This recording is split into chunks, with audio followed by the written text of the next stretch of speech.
අපේ ආදර කතාව ආරම්භ වුණේ මීට වසර 5කට පෙරයි. සඳුනි සහ මා අතර තිබුණේ විශ්වවිද්‍යාලයේ සිටම පැවතා ඊතා ගැඹුරු බැඳීමකි. ඇය මෘදු ගතිගුණ ඇති ඊතා සංවේදී තරුණියකි. අපේ විවාහ වී පදිංචියට පැමිණියේ නගරයෙන් මදක් ඈතින් පිහිටි නිස්කලංක වටපිටාවක පිහිටි අපීම පුංචි කැදැල්ලටය. මම මෘදුකාංග ඉංජිනේරුවෙකු ලෙස නිවසේ සිට වැඩ කළා.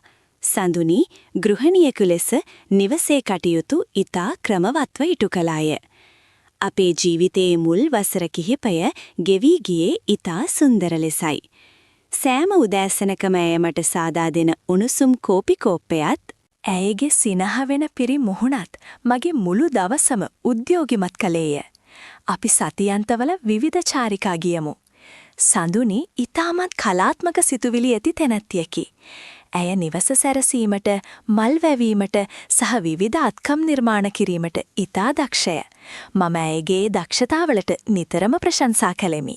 නමුත් පසුගිය මාස 3ක පමණ කාලයක සිට අපේ සාමාන්‍ය ජීවන රටාව තුළ යම් වෙනසක් සිදුවෙමින් පවතින බව මට දැනෙන්නට විය.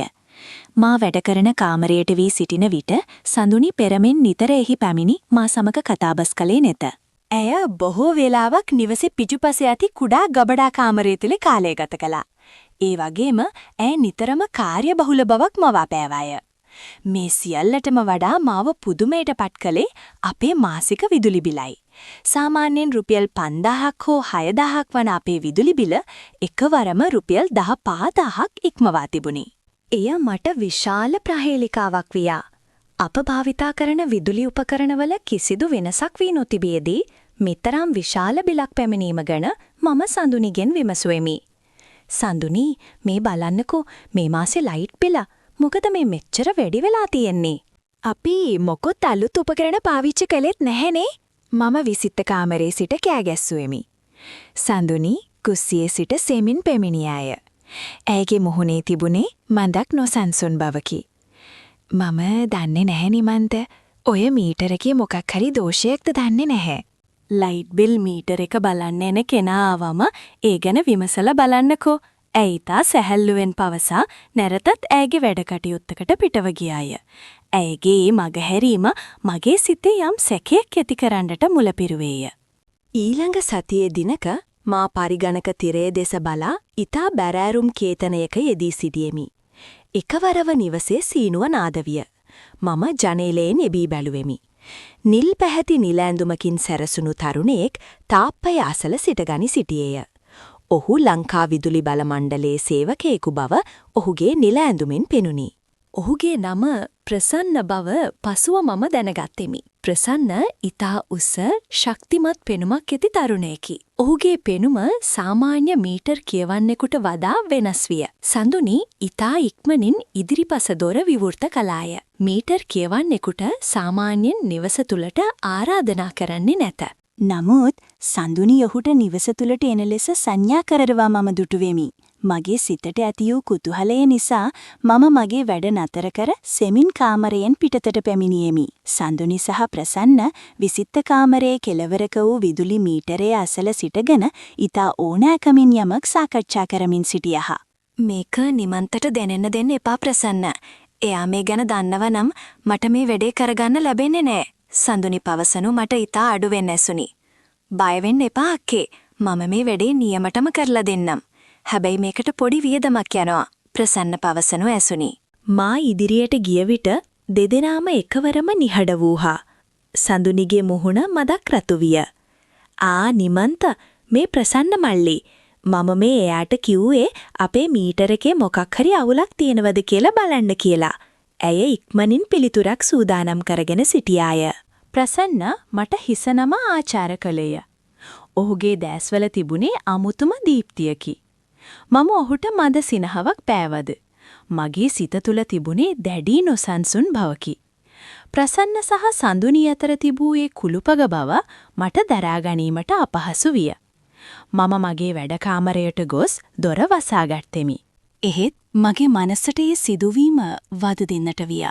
ඔවුන් රහසින් කතා කළ වැඩේ කුමක් විය හැකිද?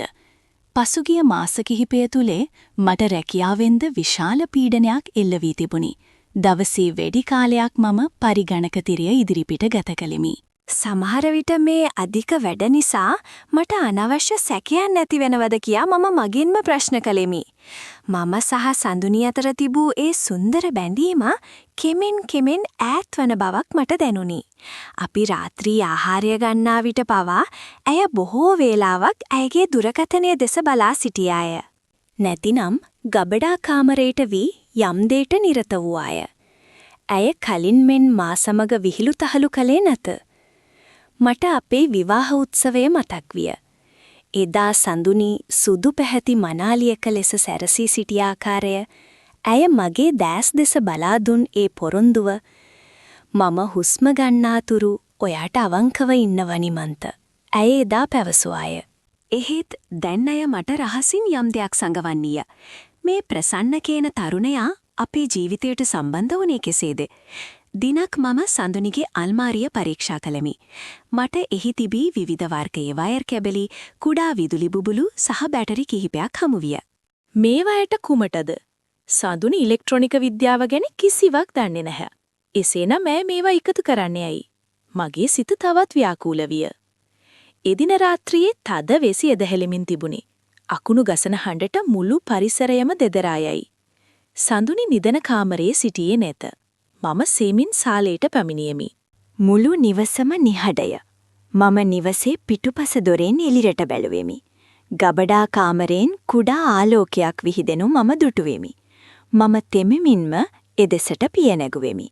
ගබඩා කාමරයේ දොර මඳක් විවෘතව තිබුණි. මම ඒ සිදුරෙන් ඇතුළට බැලුවෙමි. සඳුනි එහි වාඩි වී යම් දෙයක් නිර්මාණය කරමින් සිටියාය. අය අසලම ප්‍රසන්නද වාඩි වී සිටියේය. දෙදෙනාම ඊතා සමීපව යම් පුවරුවක් මත වයර් අමුණමින් සිටියහ. තව ටිකයි සඳුනියක්කේ. මේක ඉවර වුණාම නිමන්ත අයියා පුදුම වෙයි. ප්‍රසන්න පවසනු මට ඇසුණි. සඳුනි මෘදු ලෙස සිනාසුනාය. "ඕ, එයා හිතන්නේවත් නැති දෙයක් මේක. මම මේක වෙනුවෙන් ගොඩාක් මහන්සි වුණා." මගේ සිතේ තිබූ සැකය කෝපයක් දක්වා වර්ධනය විය. මම එකවරම දොර තල්ලු කරමින් ඇතුළට යාමට උත්සාහ කළෙමි. නමුත් එකවරම විදුලිය විසන්දි විය.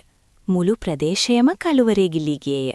මම අඳුරේම නැවතත් නිවස දෙසට දිව ගියෙමි. මට ඔවුන් සමග මුහුණට මුහුණ කතා කරන්නට තරම් ශක්තියක් ඒ මොහොතේ තිබුණේ නැත. මම කාමරයට ගොස් ඇඳ මත වැතිරී කල්පනා කළෙමි. සඳුනි මාව රවටනවාද? ප්‍රසන්න කියන්නේ ඇයිගේ පෙම්වතාද? නමුත් ඔහු අක්කේ කියා ආමන්ත්‍රණය කරන්නේ ඇයි? එය හුදෙක් වෙස්වලා ගැනීමක්ද? පසුදා උදෑසන මම මීටරයේ අසල ලැටි තිබූ කුඩා කොළ කැබැල්ලක් දුටුවෙමි. එය ප්‍රසන්නගේ සටහන් පොතක කොළයකි. එහි මෙසේ ලියා තිබුණි. "සඳුනි, අද රෑ 8ට මම එනවා. අන්තිම වැඩ කොටස ඉවර කරන්න ඕනේ. බඩු ඔක්කොම ලෑස්ති. නිමන්ත අයියා නැටි වෙලාවක් බලලා මම එන්නම්." මේ සටහන කියවූ මට මුළු ලෝකයම නතර වූවක් මෙන් දැනුනි. නිමන්ත අයියා නැටි වෙලාවක් බලලා මේ අදහස් කරන්නේ කුමක්ද? මට තවදුරටත් මෙය ඉවසා සිටිය නොහැකි විය. මම තීරණය කළෙමි අද රාත්‍රී 8ට මේ සියල්ල හෙළි කරගත යුතුයි. මම එදින සවස වැඩ සඳහා පිටතට යන බව සඳුනිට පැවසුවෙමි. "සඳුනි, මම අද රා වැඩකට එළියට යනවා. එන්න ටිකක් රෑ වෙයි." මම පොරුවක් පැවසුවෙමි. සඳුනිගේ දැස්වල තිබුණේ යම් ප්‍රීතිමත් බවකි. "හරි නිමන්ත, පරිස්සමින් ගිහින් එන්න." ඇය පැවසුවාය. ඇයගේ සිනහව පිටුපස මෙතරම් විශාල වංචාවක් ඇතැයි මම කිසිසේත් නොසිතුවෙමි. මම නිවසින් පිටව ගොස් මද වේලාවකින් රහසින් තාප්පෙන් පැන නිවසේ පිටුපස ඇති විශාල ගසකට මුවා වී බලා සිටියෙමි. රාත්‍රී 8 වන විට ප්‍රසන්න ඔහුගේ යතුරුපදියෙන් පැමිණියේය. ඔහු ඊතා සෙමින් තාප්පේ අසලින් ඇතුළට පැමිණි අතර සඳුනි ඔහු එනතුරු පිටුපස දොර අසල බලා සිටියාය. ඔවුන් දෙදෙනාම කෙලින්ම ගියේ ගබඩා කාමරයටයි. මම මගේ හදවතේ ගැස්ම පාලනය කරගනිමින් සෙමින් ගබඩා කාමරයේ දෙසට ඇදුණෙමි. මගේ දෑත් වෙවුලමින් තිබුණි. මම කාමරයේ දොර අසලට වී මොහොතක් බලා සිටියෙමි. ඇතුලෙන් කිසිදු ශබ්දයක් ඇසුනේ නැත. මම එකවරම දොර තල්ලු කරමින් ඇතුළට කඩා වැදුණෙමි. "සඳුනි, මොකක්ද මේ රහස?" මම මහ හඬින් කෑ ගැසුවෙමි. එසැනින්ම මුළු කාමරයම ආලෝකවත් විය. මට දැකගත හැකි වූයේ මා කිසිසේත්ම බලාපොරොත්තු නොවූ දර්ශනයකි. ගබඩා කාමරයේ බිත්ති පුරා දහස් ගණන් වර්ණවත් කුඩා විදුලි බුබුලු සවිකර තිබුණි. මැද විශාල පුවරුවක මගේ සහ සඳුනිගේ ඡායාරූපයක් විදුලි බුබුලු වලින් නිර්මාණය කර තිබුණි. එය ඊටමත් සුන්දර නිර්මාණයකි. මම පියවරක් තබන විට එම ආලෝක රටාවන් වෙනස් විය. ප්‍රසන්න සහ සඳුනි පුදුමයෙන් මා දෙසු කලා සිටියහ. නිමන්ත, ඔයා මේ මොකද කරන්නේ? සඳුනි ඇසුවාය. ප්‍රසන්න සිනාසෙමින් ඉදිරියට ආවේය. සර්, කලබල වෙන්න එපා. හෙට සර්ගේ උපන්දිනයනේ. සඳුනි අක්කා මාස 3ක ඉඳන් මේක ලෑස්ති කළේ. මම ඉලෙක්ට්‍රොනික පැත්ත දන්න නිසා අක්කා මට උදව්වට එන්න කිව්වා. අපි රැට මේක ටෙස්ට් කරනකොට ගොඩාක් ලයිට් යනවා. ඒකයි සර් බිලත් වෙඩි උන්නේ. මට දැනුනේ මහා ලැජ්ජාවකි. මා ආදරය කළ බිරිඳ මට මෙතරම් සුන්දර තෑග්ගක් දීමට උත්සාහ කරන විට මම ඇයව සැක කළෙමි. නිමන්ත, මම දැනගෙන හිටියා ඔයාට මෑතකදී රැකියාවෙන් ගොඩක් පීඩනයක් තිබුණා කියලා. මට ඕන උනේ ඔයාගේ උපන්දිනේ දවසේ ඔයාගේ හිත සතුටු කරන්න. ප්‍රසන්න මල්ලි අපේ පෙට්ටේ මීටර් රීඩර් විදිහට ආපු වෙලාවක තමයි මම එයාගෙන් උදව් ඇහුවේ. එයා ඉලෙක්ට්‍රොනික ඉංජිනේරු විද්‍යාව හදාරන ශිෂ්‍යෙක්. සඳුනි සෙමින් පැවසුවාය.